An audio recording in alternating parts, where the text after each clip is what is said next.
रहीम अस्सलातु वस्सलामु अलैका या रसूलल्लाह व अला आलिका व अस्हाबिका या हबीबल्लाह। मैं हूं मोहम्मद सईद सईदी और आप देख रहे हैं हमारा यूट्यूब चैनल AP92 न्यूज़। इस वक्त हम मौजूद हैं पाक बिज़नेस एक्सप्रेस ट्रेन में। कराची से हमारा ये सफ़र शुरू हुआ, हम इस वक्त लाहौर जा रहे हैं और फिर अगले ही रोज़ हमारा सफ़र अजमेर शरीफ की जानिब हज़ूर ख्वाजा गरीब नवाज़ अलैहि रहमा के उर्स मुबारक में है। आज के हमारे रफ़ीक़ सफ़र हैं मोहतरम जनाब अब्दुल क़य्यूम नाथानी साहब। चूँकि आज 20 जनवरी 2023 है और 20 जनवरी 2023 को हम जिस तलबा तंजीम से साबिक वाबस्ता रहे अंजुमन तलबा इस्लाम, उसमें मैं भी रहा और हमारे साथ जो रफ़ीक़ सफ़र हैं मोहतरम अब्दुल क़य्यूम नाथानी साहब, आप तो इब्तिदाई दौर के कारकुन और रफ़ीक़ कार रहे और हम बाद में आए हैं, तो आज हमारा सफ़र साथ हो रहा है। जबकि ये वीडियो बना रहे हैं मोहतरम फ़रहान अहमद कादरी साहब, ये दरियाबाद यूनिट से ताल्लुक़ रखते हैं, ये भी हमारे रफ़ीक़ हैं और ये भी हमारे रफ़ीक़ सफ़र हैं। और हमारे साथ ही मोहतरम सैयद ज़ुबैर साहब भी मौजूद हैं, ये भी हमारे रफ़ीक़ सफ़र हैं। तो इस आज के दिन की मुनासबत से ये फ़ायदा उठाते हुए कि अब्दुल क़य्यूम नाथानी साहब के साथ सफ़र हो रहा है, तो मैं चाहूँगा कि कुछ कम से कम 3 से 4 मिनट तक अब्दुल क़य्यूम नाथानी साहब अपनी वो रूदात बताएँ कि जो इन्होंने अंजुमन तलबा इस्लाम के इब्तिदाई दौर में देखी। ज़ाहिर है आप अंजुमन तलबा इस्लाम के क़याम से कबल के अंजुमन मुहिबान इस्लाम के ग़ालिबन कारकुन रहे और मौलाना मोहम्मद जमील अहमद नईमी के साथ आपको काम करने का शर्फ़ हासिल हुआ। तो मैं पूछूँगा, अस्सलामु अलैकुम। वालेकुम अस्सलाम। कैसे मिजाज हैं नाथानी साहब? शुक्र अल्हम्दुलिल्लाह, अल्लाह का शुक्र, बड़ा करम है माशाल्लाह। आप अंजुमन के इब्तिदाई दौर में रहे हैं और आज हमारे साथ सफ़र कर रहे हैं, तो इसका हमने फ़ायदा उठाया है। आप हमारे कारकुनान और दीगर जो यूट्यूब में हमें देख रहे हैं, उन्हें ज़रा इस लम्हात के बारे में आगाह कीजिए कि किस किस अंदाज़ में आपने ये लम्हात देखे और क्या कुछ आपने इसके अंदर पाया। करीम बिस्मिल्लाहिर्रहमानिर्रहीम।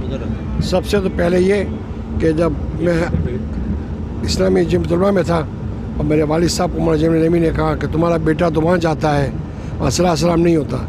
वालिद साहब ने कहा चलो उधर निकलो, उधर से सब मस्जिद जाया करो। सब में जाना शुरू कर दिया। इसके बाद मौलाना जमील नईमी के साथ ताल्लुक़ रहा। बाद में हनीफ तैयब साहब भी आए। इससे पहले मुझे सुना था हुसैन लवाई साहब प्रेजेंट जो सीमेंट बैंक के हैं, वो सदर थे मुहिबान इस्लाम के। फिर नवाब शाह याकूब क़दरी साहब आए, उन्होंने आकर मीटिंग की हाजी साहब से और दोनों तंजीमों को एक किया और उसका नाम अंजुमन तलबा इस्लाम रखा गया। अंजुमन के इब्तिदाई दिनों में बहुत सी मुश्किलात, बहुत सी तकलीफ़ें आई। मिसाल कि मौलाना शाह अहमद रहमतुल्लाह अलैह, मौलाना पीर खलीफा साहब रहमतुल्लाह अलैह तशरीफ़ लाए, तो हम चाय मंगाई। चाय 30-35 रुपये की आई उस ज़माने में। हमारे वालिद साहब या कभी कभार निसार मेमन मरूम के वालिद साहब अब्दुल्ला केबिन चाय वाला था, उसको गारंटी दिया करते थे कि भाई चाय दे दो, बच्चे पैसे दे देंगे। फिर हम 10 रुपये देते, फिर 5 रुपये देते, फिर 5, इस तरह करके हम उसका कर्ज उतारते। इन हालात में हमने अंजुमन का इब्तिदाई दौर गुजारा। अंजुमन की पहली इज़्मिन पार्टी भी अल्लाह के फजल व करम से मेरे घर की छत पे हुई थी और अंजुमन इस्लाम की पहली पिकनिक पार्टी भी मैं शरीक था पिकनिक में, जिसमें हम मौलाना मंजूर शाह हमदानी रहमतुल्लाह के मदरसे में गए और वहाँ सुबह हज़रत मीर शाह रहमतुल्लाह अलैह के मज़ार पर हाज़िरी हुई। इसके बाद अंजुमन इस्लाम के वफ़द जो मोहम्मद शकूर मुंशी को रहमतुल्लाह अलैह को दावत देने गया था, उनके भाई बशीर मुंशी के घर पर उस वक्त में भी 8-10 अफराद थे, हाजी साहब के साथ में शामिल था। इस तरह में बानी तो नहीं कह सकता अपने आप को, लेकिन बानी कारकुन कहता हूँ कि बानी कारकुन से मैंने काम किया अंजुमन इस्लाम के साथ। और अंजुमन इस्लाम के बाद पहली कॉन्फ्रेंस भी टोपा डिस्ट्रिक्ट कॉन्फ्रेंस, इस्लामी कॉन्फ्रेंस, उसमें भी मैं शरीक था। कराची से 16-15 तलबा थे, उसमें भी मैं शरीक था अल्हम्दुलिल्लाह। अच्छा नाथानी साहब ये बताएं, क्योंकि 1968 में फिर 2 तंजीमों को जम करके जब अंजुमन तलबा इस्लाम का क़याम अमल में लाया, तो आपको जहन में क्या याद आता? आप कहाँ थे? क्योंकि बानी अराकीन में जो किताब तश्कील दी गई है और वैसे भी जो हिस्ट्री लिखी हुई है, जो एक मोइनुद्दीन नूरी साहब ने भी किताब शाया की है, तो बानी अराकीन में तो आपका नाम नहीं है, क्योंकि ज़ाहिर है क्या आप उस इजलास में थे या नहीं थे? जो मीटिंगें होती थी बड़ों की, उसमें शरीक नहीं होता था, लेकिन बड़ों की मीटिंगों में चाय पिलाना, जूतियाँ ठीक करना, ये मेरा काम हुआ करता था। और इसके बाद जब इस्लाम बन गई तो पहले school unit children secondary school का नाजिम बना पहला, ये मुझे फ़ख्र हासिल है। अच्छा माशाल्लाह, इनके पहला शेल्डन स्कूल के पहले नाजिम आप रहे। तो आपके उस दौर में अंजुमन तलबा इस्लाम का जो इब्तिदाई आपने शेल्डन स्कूल में काम किया, क्या तरीक़ाकार हुआ करता था उसका? फिर तो हमारा तरीका यह था कि हम लाल मस्जिद में इज्तिमा हुआ करता था, वो इस्लामी जुम्मा वालों का, हमारा जो तलबा इस्लाम का इज्तिमा स्कूल में हुआ करता था। लेकिन बाद में इतराज़ात हुए जिस पर हमें मुंतकिल करना पड़ा सब मस्जिद सराफा बाज़ार, और हमारा इज्तिमा सब मस्जिद सराफा बाज़ार में शुरू होने लगा। उन इब्तिदाई दिनों में जब आप हफ्तावार इज्तिमा सब्ज़ मस्जिद में करते थे तो कितने अहबाब वहाँ शिरकत करते थे? तलबा की तादाद कम 25-20-30 तादाद तकरीबन हुआ करती थी। अच्छा, वहाँ एक लाइब्रेरी भी कायम थी जिसका जिक्र हाजी मोहम्मद हनीफ़ तैयब साहिब ने भी किया था।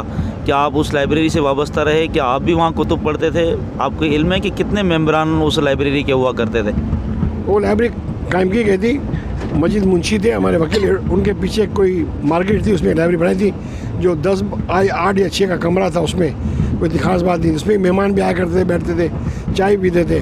और उस ज़माने में सोशलिज्म का पोस्टमार्टम एक किताब छपी थी, रब्बानी साहब कोई थे, नाम याद नहीं पूरा मुझे, तो उसमें हमने फ़ंड भी दिए थे, किसी ने 100, किसी ने 50 के 200, तो वो किताब सोशलिज्म का पोस्टमार्टम नाम से शाया हुई थी। अच्छा, उन इब्तिदाई दौर में आप लोग तंजीम का काम करने के लिए फ़ंड कहाँ से लाया करते थे?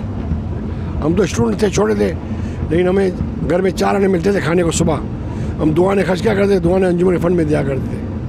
अच्छा माशाल्लाह, यानी कि ये फ़ंड में देने का सिलसिला उस दौर में भी जारी रहा। अब ये बताएं कि स्कूल नाज़िम के अलावा भी कभी आप किसी ज़िम्मेदारी पर रहे अंजुमन में? नहीं, स्कूल नाज़िम का किसी में मिला। हाँ, अंजुमन इस्लाम पैनल के तहत SM law commerce and art college में इलेक्शन लड़ा था SR का। मैंने उस ज़माने में कायदा सलाहत प्रेसिडेंट इलेक्शन लड़े थे। और कोई ऐसे यादगार लम्हात आप कारकुनान में और भी हमारे व्यूवर्स को जो शेयर करना चाहें वो बताएं, कुछ ऐसी जो अंजुमन तलबा इस्लाम के प्लेटफार्म से आपने कोई सर अंजाम दिए हों? अंजुमन इस्लाम बहुत अच्छा हमने सीखा, बहुत पाया, बहुत मिला हमें। उलमा से मोहब्बत, औलिया अल्लाह से मोहब्बत, औलिया अल्लाह को चाहना, मज़ारत पे जाना, मज़ारत पे आना, ये सब फेज़, सब चीज़ें अंजुमन से मिली हमें, और ये अंजुमन का समर है। अंजुमन तलबा इस्लाम ने पहला बड़ा इज्तिमा अपना यहाँ खारादर में किया था, जिसमें अल्लामा सैयद अहमद सईद काज़मी साहब ने इस्लामी माशरे में तलबा का किरदार उस पर गुफ्तगू की थी। क्या आप उस इज्तिमा में थे? तो उस इज्तिमा के कोई लम्हात बताएं हमें। उतना मैं शरीक था, लेकिन ज़ाहिर बात है मेरी उम्र 70 के करीब है, इतनी याददाश्त नहीं है, लेकिन उतना मैं शरीक था। टोबाटिंग्स कॉन्फ्रेंस हुई जो दारुल इस्लाम नाम रखा गया, उसमें भी शरीक था। बड़े बड़े उलमा कराम थे, पीर कमरुद्दीन ख्वाजा कमरुद्दीन सरवी शरीफ रहमतुल्लाह, पीर कासिम अली मशहूरी रहमतुल्लाह, मौलाना आरिफ रशीद कादरी रहमतुल्लाह, और बहुत से औलिया कराम, पीर अल्लामा काज़मी रहमतुल्लाह, मुस्तफ़ा अज़हरी रहमतुल्लाह, शाह मंदवानी रहमतुल्लाह, मौलाना वक़ारुद्दीन रहमतुल्लाह, बहुत से उलमा कराम और मुफ्ती, हज़ारों उलमा कराम शरीक थे उस कॉन्फ्रेंस में, और सबसे मुलाकातें रहीं। माशाल्लाह, बहुत ही दिलचस्प गुफ्तगू रही, मुख्तसर रही, कुछ यादाश्त हमने आप अहबाब के सामने पेश की। इसी तरह दीगर नए मेहमानों को आपके सामने पेश करते रहेंगे। मेरी आपसे दरख्वास्त है कि आप हमारे YouTube चैनल AP92 न्यूज़ को सब्सक्राइब करें, लाइक करें, कमेंट दें, और मज़ीद चैनल की बेहतरी के लिए भी अपनी आरा से हमें बताइए। जज़ाकल्लाह, बहुत शुक्रिया।